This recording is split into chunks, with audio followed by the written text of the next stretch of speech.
अब स्टमक से food digested हो गए, मतलब स्टमक में प्रोटीन का डाइजेशन हो गया, माउथ में कार्बोहाइड्रेट लिए थे तो उसका डाइजेशन हो गया। अब ये फूड किस में आता है बेटा? स्मॉल इंटेस्टाइन में। कहाँ पे आएगा? स्मॉल इंटेस्टाइन में। स्मॉल इंटेस्टाइन पे यहाँ पे क्या होता है बेटा? लीवर प्रेजेंट होता है, ठीक है। यहाँ पे क्या होती है? स्मॉल इंटेस्टाइन के साइड में लीवर, और लीवर में यहाँ एक लीफ लाइक स्ट्रक्चर होता है, इसको क्या बोलते हैं? गॉल ब्लैडर, एक पत्ती की तरह, ठीक है। और यहाँ पे एक दूसरी ग्लैंड होती है, that is known as the pancreas. Stomach के ठीक यहाँ पे, अब बुक से डायग्राम बनाओगे तो आपको इजीली समझ आएगा।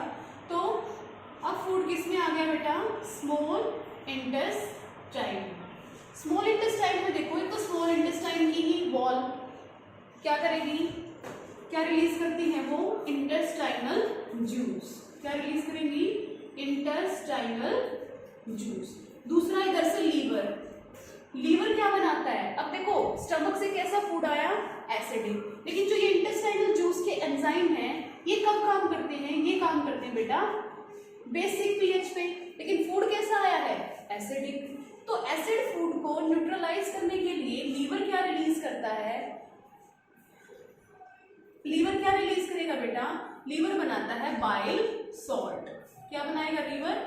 Bile salt. बनाता तो लीवर है, लेकिन उसको स्टोर किसमें कर देता है? गॉल ब्लैडर में। मीन्स बाइल सॉल्ट कहाँ पे स्टोर हो गए? गॉल ब्लैडर में। फिर गॉल ब्लैडर जब जरूरत होती है उसको कहाँ पे रिलीज कर देता है? स्मॉल इंटेस्टाइन में।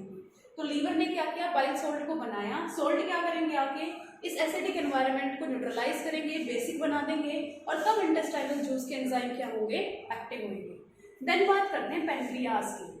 थर्ड थिंग क्या थी? पेनक्रियास। पेनक्रियास, लीवर और आपका सलाइवरी ग्लैंड, तीनों क्या है? These are the glands. और लीवर बॉडी की सबसे बड़ी ग्लैंड होती है बेटा, ठीक है। अब किसकी बात करूं मैं? पेनक्रियास। पेनक्रियास कैसी ग्लैंड है?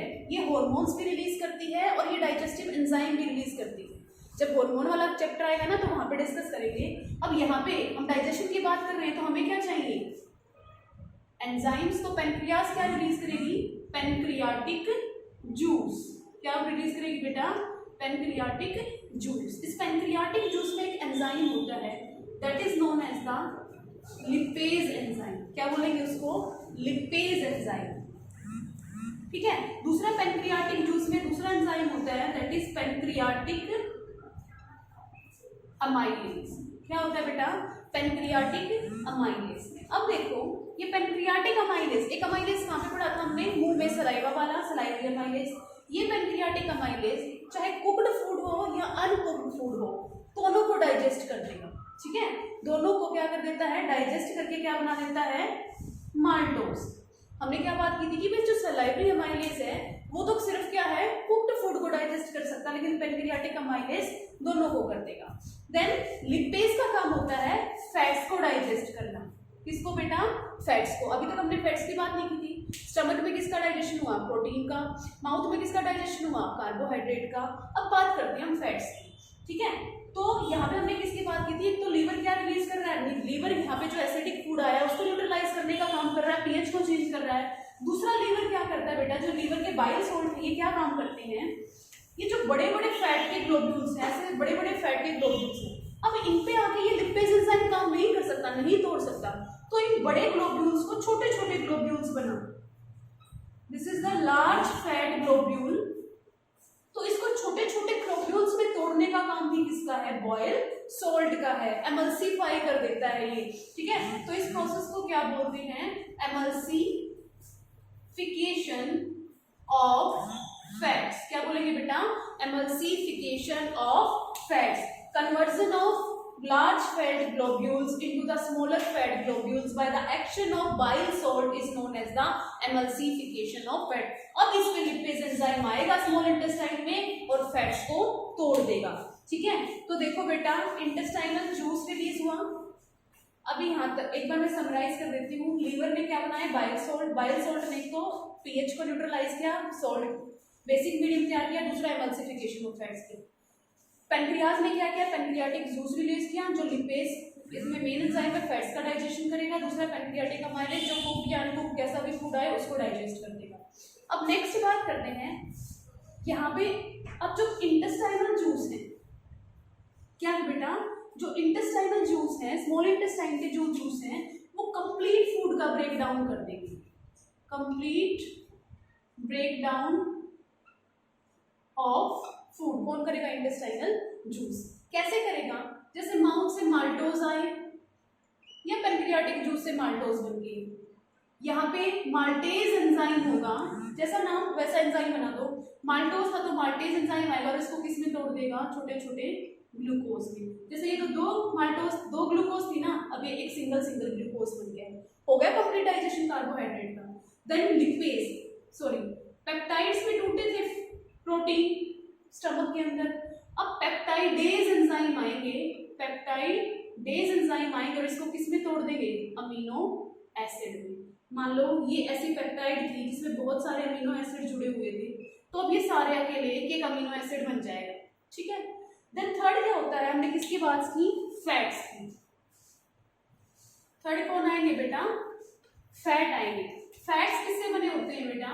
फैट्स ऐसे होते हैं, एक उनका हेड होता है जिसको क्या बोलते हैं? ग्लिसरॉल, और उसके बाद एक ऐसी चेन होती है हाइड्रोकार्बन की, जिसके यहाँ पे कार्बन लगे हुए हैं और इसके चारों तरफ क्या है? हाइड्रोजन प्रेजेंट है। तो इस चेन को तो क्या बोलते हैं? फैटी एसिड, क्योंकि ये एसिड है।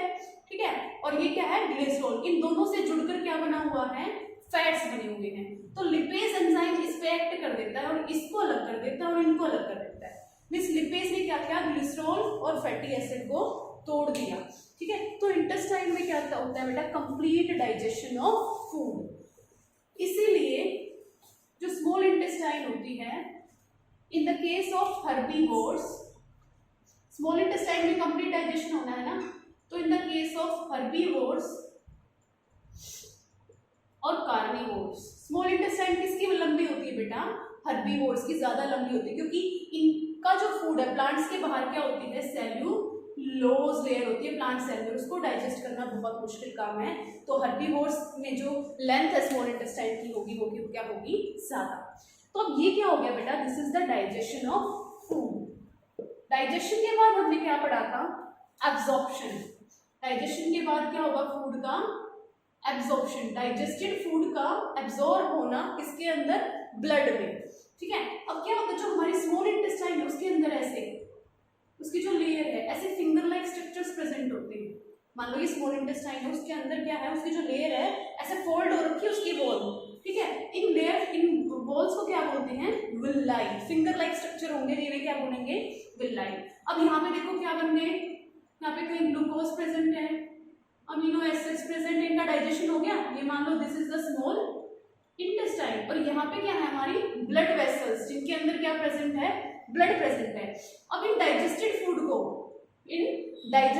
को कहाँ पे जाना होता है? इधर ब्लड के अंदर। तो इधर क्या है? ये ज्यादा बन रहे हैं, डाइजेशन यहाँ पे हो रही है ना, और ये विलाई की बहुत ही पतली लेयर है, तो सिंपल फूड का डिफ्यूजन हो जाता है। डिफ्यूजन क्या है बेटा?